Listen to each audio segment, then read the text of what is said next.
What's up, MSFers? It's Friday and we've got some events starting. The Start Grant event starts this afternoon. It'll be Win in Blitz. We will have 1 hour cooldowns, assuming that those actually launch like they're supposed to.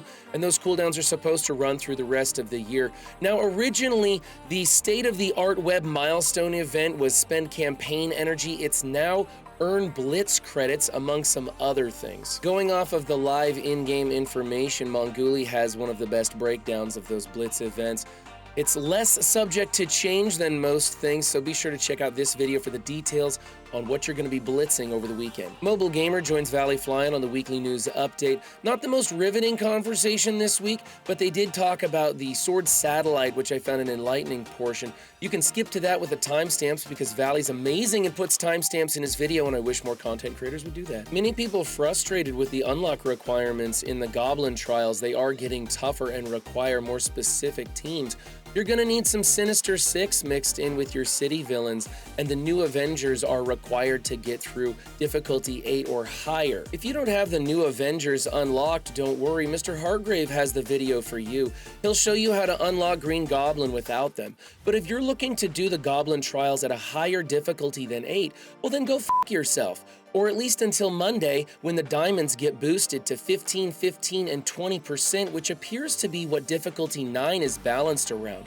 That's right, some people were complaining that those diamonds weren't impactful enough, so Scopely reverted them back to what their original values were supposed to be. Now many players, big spenders especially, will be blasting ahead of the competition without any chance of competitive free-to-play players keeping up with them.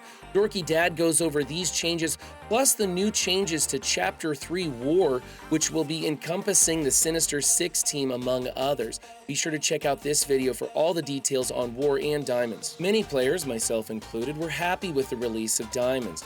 However, a handful of people outside of the biggest spenders complained that diamonds weren't impactful enough, and it appears that Scopely is using this as cover to cater to their biggest spenders. Now, other things they have gone back on as well, like Diamond Dark credits for the elite characters not being introduced early on. We now have many of those coming our way. And it begs to ask, what other things are Scopely going to go back on? Will characters be farmable to 7 stars within that 6-month window? Earlier this year at the summit, I directly asked Ryan Jacobs, Vice President of Product Development at Scopely, if they were going to cater to the biggest spenders, and he adamantly denied that they were going to do that, and they were looking to build a game for the wider player base.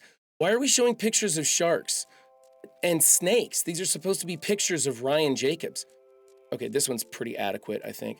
Bernie Madoff, now that's a stretch, okay? All right, now you're just being ridiculous.